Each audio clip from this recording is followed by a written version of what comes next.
Yenge kenu, libota ya pemba kalunga, biso wana mobundi. Messager des dieux de nos ancêtres, toye lisusu lelo, na mateya ya cadre ya éveil de conscience toujours, pour avoir essayé kola musa bandeko na biso, musala epesamelaki biso utaka.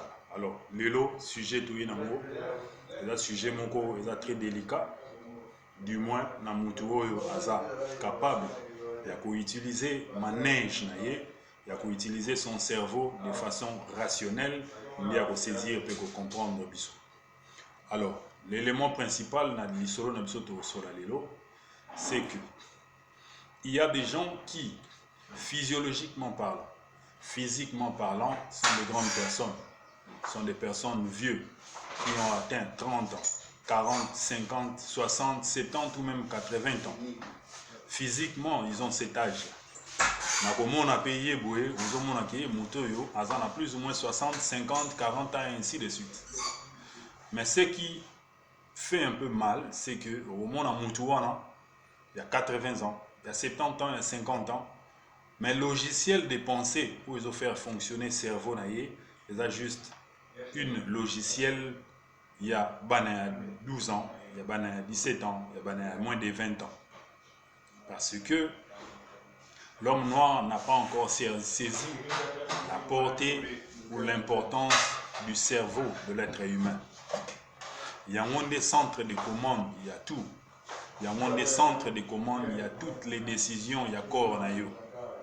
Alors, lorsque une personne est captivée mentalement, lorsque une personne est mentalement colonisée, né au moment corps physiquement, ils ont évolué, ils ont augmenté par année, mais la connaissance naïe mais la connaissance ou la côté qui est en parce que c'est aussi un travail que la colonisation a fait pendant plusieurs années. Depuis notre enfance, nous avons appris la religion, nous sommes passés par les catéchèses, par là qui n'a vu sur la religion, tant aux une école secondaire primaire et secondaire, mais tant aux communes école secondaire et jusqu'à l'université, la religion n'a plus eu sa place dans le cours pour tout soit. Alors, na mayele ya kimukolo nde ko senga to so la nabino. Parce qu'il est arrivé un moment, yo mutu physiquement parlant, comme il a 30 ans, 50, 40, 70 ans, normalement il faut se poser la question existentielle. Il y a yo moko mutu comme individu, il y a famille na yo et puis à ta nation aussi. Alors une personne incapable de se poser des questions existentielles, a-t-il juste un aliéné, a-t-il juste un homme berné qui ne comprend rien, pensant que le monde est tel que tous au monde a un modèle. La vie n'est pas faite comme les Africains pensent. Il faut utiliser notre cerveau.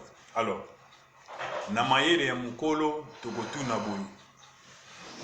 Mutu aza juste ba kotsa ki ba information tant azaki mwana muke ba yebisaka ye que en premier lieu il s'est passé une histoire en Palestine d'où une fille jeune adolescente de 18, 19 ou 20 ans qui s'appelait Marie, qui avait un fiancé à lui, et il est arrivé que cette fille ou cette femme est tombée enceinte sans intervention. Il y a fiancé naïe qui est Joseph. Alors, information, on a Namutu Azamouana Mouké, il y a 8, 12 ans, ils ont information déjà. Il faut dépasser entendement et puis il acceptera cela comme étant logique et naturel. Mais yo muto comme il a 40, 50 ans, tu ne peux plus continuer à croire à ces bêtises parce que la réalité et la nature nous prouvent que une femme ne tombe enceinte que lorsqu'il y a intervention d'un homme. Même au niveau des animaux, principe etikali moko, même au niveau des poissons, même au niveau des insectes, principe etikali moko. Une femelle ne tombe enceinte que lorsqu'il y a intervention avec sa son élément mal. Alors, na mayele ya mwana muke ondima que moi si mora zora razemi na intervention ya molimo mosantu. Mais na mayele ya mukolo o comprendre que makambo wana eza makambo ya normalité ezalaka te parce que si cela arrivé na vie na yo lelo oko accepter yango te. De la même façon que tango ozalaki mwana muke babetelaka yo masolo na koko na yo na mama na yo mpona koempêche yo omela bambuma ya malala tango ozalaki mwana muke bayebisaka yo ke soki olie lilala ayeki omeli mbuma ya lilala ekobota yo na mutu na mayele ya 8 ans ya mwana ya 5 ans ya mwana ya 7 ans ekoki kopasser et puis tu peux continuer à croire cela. Mais na mayele ya mutu ya 30 ans ya 25 ans ya 24 ans on comprendre que ezalaki juste un astuce un élément pour t'empêcher ya komela mbuma ya malala eza makambo ezalaka te. Deuxième aspect, yo mutu oyo okoli, il faut remettre aussi en question toutes les connaissances et les informations oyo bapesaki yo depuis ozalaki mwana muke. Ozalaki mwana muke babetelaka yo masolo, il y a une personne qui est née na terre de la Palestine dans un village appelé Bethléem. Mais na mayele ki mukolo tango ke kokola oke koluka vous comprendre que la ville de Bethléem n'a jamais existé dans la période où bayebisaki batu supposé que Jésus a botamaka. La période où ils a supposé vers l'an 7, vers l'an 5 ou vers l'an -4, la ville de Bethléem n'existait pas. Donc, comment une personne peut naître dans une ville qui n'a jamais existé? Mais pourquoi? Na mwana muke makambo wana eoleka. Na yo mukolo, il faut se remettre en question, il faut se poser la question. Ndenge biso to se poser la question lelo et puis to se mettre en ordre pour na osala la recherche, to créer ou ya lecture, to zali ko tanga lelo. Alors yo muto okomi mukolo lelo, ozana 50, 60 ans, 45 ans. Conscience na yo moko et rappeler yo na vérité ya koyebisa biso te. Mon ke il s'est passé plus ou moins 5 ou 10 ans même yo moko nano vanda te ozwa livre moko ya sujet x ou y au vanda au tanga pour luka juste ba réponse ya ba question ko ezo passer na mutu na yo ya ba question existentielle ezo se passer na niveau ya peuple na yo na ba réalité ezo passer na mboka na yo biso au moins tozozwa goût tozwa ki déjà goût ya lecture on a depuis 2007 to kota ou pas ya lecture to korasu au vivre te sans que tous en a livre ya kotanga. Alors yo mutu ozan a besoin ya ko contredire ou bien ya ko ko créer ba débat avant au venir ko luka ko contredire ou bien ko contrecarrer ba propos na biso conscience na yo moko et la musa yo nanu ozonga okende kotanga kotanga non pas parce que ozoluka ba grade académique mais ba titre académique non kotanga justement simplement pour oluka pour apprendre pour amasser ba connaissance parce qu'il est arrivé à un moment oyo mutu nyonso ya mukolo à se poser ba question et puis à remettre en question ba information ebele ba pesa ki na vie ndenge biso toza kosala remise en question et ba makambo wana ba question et ba élément ebele ba pesa ki biso tant toza bana mike ndezo mener biso to kende kosala ba recherche ko kende kotanga ba livre ko kende koluka ba exactement ba réponse et ba problème moto zali na mayele ya ki mukolo okoluka o comprendre de 13 à 30 ans Jésus azalaka wapi et asalaka nini de 13 à 30 ans. Mais na mayele ya mwana muke otikali ka na masolo ba betelaki ya Jésus qu'il a existé depuis son enfance à l'âge de 8 ans ou bien 12 ans et puis histoire n'a disparaître et puis ils ont mis la période il y a 30 ans. Or muto mukolo il faut le koyeba. Na mayele ya mukolo oyoka na mayele ya mwana muke oyoka na banzembo mutu azo koyemba Elohim Elohim pambola biso Elohim pambola biso. Or Elohim wana ezana ba mot qui ezo appartenir na lexique linguistique na biso te. Alors il faut lukana no étymologie définition étymologique origine étymologique ya kombo wana. Tant que vous consultez dans banal dans dictionnaire, il y a bango ou comprendre que Elohim est un mot d'origine hébraïque. Alors tant on retourne à la définition d'un mot, ils ont fait ça différence makasi na selon ndenge biso tokanisaka lelo parce que moto oyo atikali na conception ya bana 12 ans par rapport à l'enseignement bape bapesaka ye na église yango wana mpe omonaki ye moto yango aza na 30 ans aza na 60 ans aza na 40 ans mais aza na moto moko boye atelemaka liboso ya église na bango oyo aza peut-être na age ya mwana na ye aza na 18 20 ans 30 ans mpe ye mosusu mwana ye akoki kobota mais akoma kobenga ye papa epuis azomanipule esprit. Pourquoi? Parce que tous les bateaux, tous juste animés à bas sentiment. Alors tant que on a définition ya mot Elohim, au coup t'as un mot na dictionnaire na bango na lexique na bango hébraïque que mot Elohim est déjà mon mot il y a pluriel. Ce qui veut dire, ce qui te dit de traduire en langue française, et l'incolobagiste les dieux. Ce qui te dit de en lingua les lingoloba banzambe et belé banzambe au pluriel. Mot singulier na yango ya Elohim ezalaka Eloa. Nzambe moko. Alors na mayele ya kimukolo okoluka o comprendre ba notion ba concept ba définition ba mo ebele bele o biso tozo utiliser lelo na mayele ya mwana muke otikali juste mutozo accepter ba théorie na ba dogme selon que ba récita ki na yo ba yebisaki yo kezalaki inspiration ya Nzambe ou bien muto moko boyo benga ba pasteur ayebisaki yo.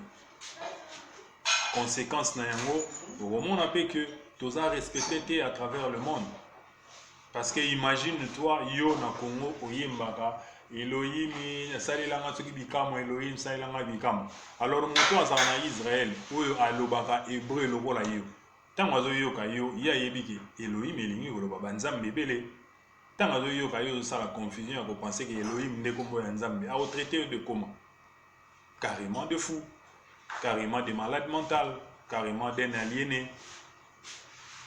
Moko ya ba cause oyo bamboka na biso eza ko sortir na ba passion toza na moté na ba difficulté oyo tozali na moté parce que nous sommes des gens oyo mitou et ça la ramala monté parce que la colonisation nous a dévié de notre chemin évolutionnel. La colonisation nous a dévié de notre chemin évolutionnel et tout comment peuple moko sans repère. Voilà le petit message que j'avais aussi pour vous aujourd'hui. Donc, na mayele ya mukolo eza na ndenge oyo faut canaliser il faut comprendre ka makambo. Na mayele ya mwana muke nde otikali ko croire pour mwana muke so oyebisi sur l'existence de Père Noël. Pour na ye ayebi que Père Noël existe pas. Amona ka ye na ba photo, amona ka ye na ba dessin animé, ayebi que Père Noël exalaka. Mais yo na mayele ya mukolo oyebi que Père Noël est juste un personnage mythique. C'est juste un personnage de bande dessinée. Na mayele ya mwana muke tango atali Tintin, atali Bouba, atali Chao, atali Barbie, ayebi ke eza ba fait réel na mokili. Mais yo na mayele ya mukolo oyebi ke Tom et Jerry, oyebi ke Tom Sawyer, oyebi ke Barbie, eza juste un personnage de bande dessinée na ba fait réel, na vie réelle, boye existe à rater. Voilà. Moi mingi ya kosola na bino ezali nde élément toyaki nango mpona kosola na bino lelo yango wana bokolisa mayele na bino ndenge banzoto na bino ezokokola ndenge banzoto na bino eza kokola ezokokoma na ba 30 40 50 ans 60 ans bosala mpe makasi cerveau na bino na baconnaissance na bino eprogressaka niveau moko na banzoto na bino parce que nzoto na yo ekokoma te na 50 ans mais cerveau na yo eza na ba données ya bana ya 12 ans ya bana 18 ans. Nous autres on a eu commenté na 50 ans na 60 ans mais yo ba données ou faire fonctionner le logiciel de pensée na yo eza ba élément oyo ya bana ya 8 ans ya bana ya 12 ans. Voilà pourquoi on croyait à l'existence il y a diable. Voilà pourquoi on croyait à l'existence il y a ba ange. Or ça juste ba ange tel que présenté par la religion chrétienne, il a juste ba personnage mythique les sous. Baza ba ange ba être réel boyete. Soko tikali na ba connaissance ya bana mike na mayele ya bana mike même makambo eza bonzambe yo bano benga ngo bondoki. Makambo eza divin yo bano benga ngo bondoki. Makambo eza ba mensonge, makambo ezali distraction yo bano considérer ngo comme étant ba biloko sacré. Voilà pourquoi lors de mes précédentes vidéos na lobaki tout ce qui est sacré na mayele ya kimukolo tout ce qui est sacré evandaka na bisika sacré pe esimamaka na bato sacré. Nde topesaka exemple mbala moko soki tolobi na bino olukela biso livre bien le Talmud par exemple, tolobi olukela biso livre ya Nyongi, olukela biso livre ya Bhagavad Gita, qui sont des livres sacrés ya ba religion il y a des peuples mususu neti ya bouddhisme, ya shintoïsme, ya nini. Oromona ba livre wana te na place yo vandi na Congo, so ba biso luka livre ya Bhagavad Gita, oromona ga yango te mso pendant 6 mois bien une année bien 5 ans oromona ga yango. Parce que soki ezali eza na bato bazali sacré, bato baza approprié ya kosimba yango parce que eza eloko moko sacré pa ina bango. Soki ba yebisi yo luka livre ya Talmud, okoluka yango na ba Congo wana oromona yango te parce que esimbamaka na bato sacré pe vandaka na ba local sacré. Mais eloko oyo na mayele ya kibo mwana moke lokola ntango yaki mwana moke bayebisaki yo que la Bible est un livre sacré, ti okomi na 50 ans, ti okomi na 60 ans, yokanisaka Bible ezalaka livre sacré. Mais or soki obimi kaka na balabala na yo na Victoire na balabala na bawenze okuta batekaka yango. Or eloko sacré batekaka yango na wenze te, batekaka yango na changa boye te. Na mayele ya mwana moke yo tikali nango sacré po bayebisaki yo depuis l'enfance que Bible est un livre sacré. Mais na mayele ya mukolo avec un peu de retenue, avec capacité intellectuelle, il y a raisonnement pour comprendre que non, un livre sacré ne peut pas se vendre ici, ne peut pas se mettre à la portée de tout le monde. Les ababiloko ils ont réservé pour n'aba initié. Voilà. Mingi ya koloba ezali, lokola toza na habitude ya koparaître na ba vidéo na TikTok na ba vidéo ya mikuse boye, nde to dépasser déjà plus ou moins 17 minutes. Tu préféré tout ce qu'on a bino lelo na mutu oyo aza na besoin ya interagir avec biso, toza disposé à tout moment pour na échanger, pour na dialoguer, pour na converser parce que musala na biso ezali éveil de conscience ya la nation négroïde, éveil de conscience ya ba mélanoderme et toute la nation négroïde éparpillée au niveau ya planète Terre.